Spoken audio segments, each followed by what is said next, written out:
It's not even dark. People look out their windows and see this.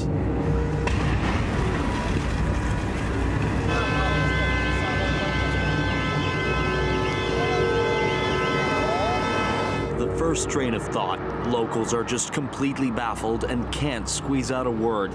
A few moments later, they erupt in sheer fury and they scream.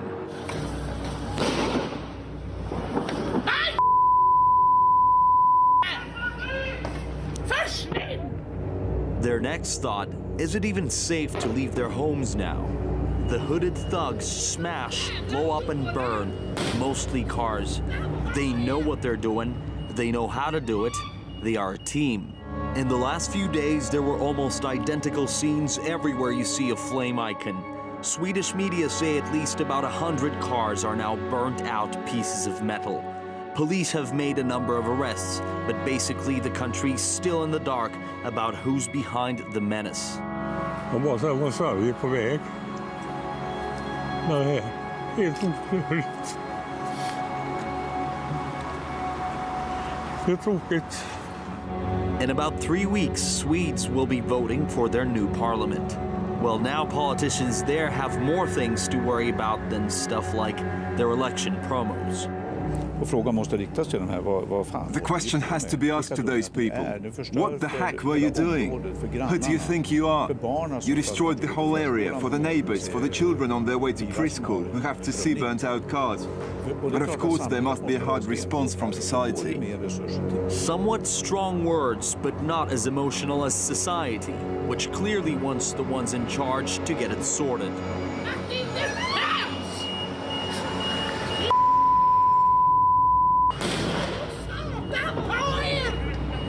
Such neighborhood disasters don't come out of nowhere. When it comes to all kinds of street crime lately, Sweden's been getting less and less safe. One time I was attacked by 5 people and they took my wallet and bike and phone and everything. Increased number of shootings. It's gotten worse in every way. Policeman said that he had never experienced anything like it before. It's changed dramatically. It is not the Sweden I remember. And when years of ignoring the trends backfired, literally with flames, some in the Swedish elite chose not to talk about mistakes.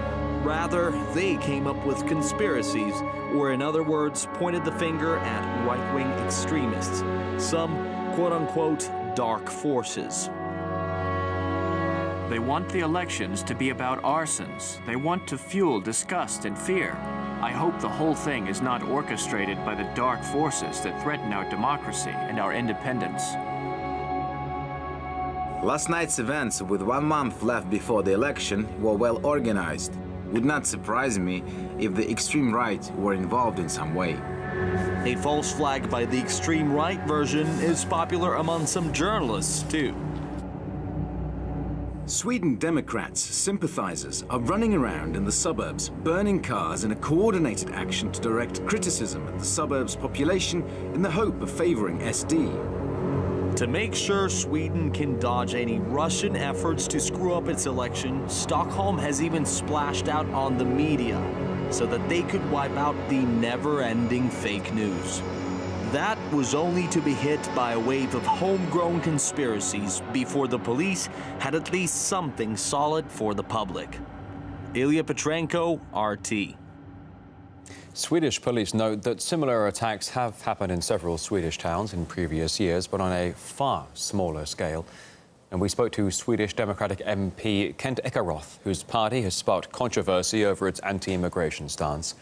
He says people are starting to realize that Sweden is not as safe as they thought. The situation in Sweden is starting to slip out in the international arena when people suddenly realize, whoops, Sweden is not the nice little safe country we thought it was, but now realize what the hell happened to Sweden. And so this has been going on for a long time, and we have had major arsons and riots many years back. I just saw some statistics that the arson attacks in cars with intent has gone up from 12 to 38%, and from 967 to 1,500 cases a year, or something like that. So, I mean, it's been going up in actual numbers too.